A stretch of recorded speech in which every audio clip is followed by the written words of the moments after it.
পশ্চিমবঙ্গ বিধানসভা নির্বাচন 2026-এর প্রথম দফায় ভোট গ্রহণের প্রথম 6 ঘন্টায় রাজ্য জুড়ে ভোট পড়েছে 62.18%।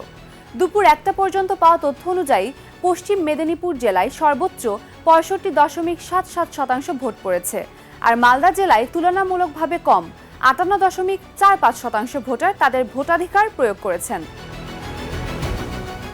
তবে ভোটের দিন একাধিক জেলায় সংঘর্ষ ও উত্তেজনার খবরও সামনে এসেছে। মুর্শিদাবাদের নওদা বিধানসভা এলাকায় তৃণমূল কংগ্রেস ও আম জনতা উন্নয়ন পার্টির কর্মীদের মধ্যে দফায় দফায় সংঘর্ষ হয়।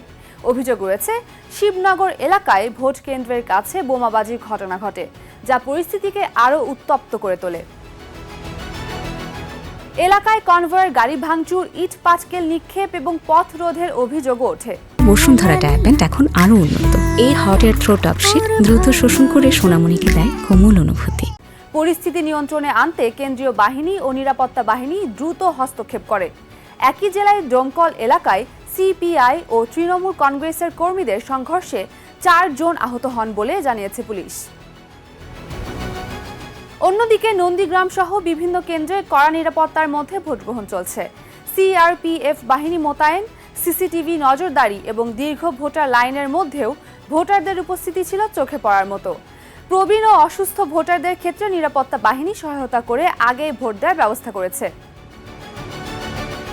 রাজনৈতিক বিশ্লেষকদের মতে এই নির্বাচন শাসক তৃণমূল কংগ্রেস ও বিরোধী বিজেপি উভয়ের জন্যই অত্যন্ত গুরুত্বপূর্ণ, যা রাজ্যের ভবিষ্যৎ রাজনৈতিক সমীকরণে বড় প্রভাব ফেলতে পারে।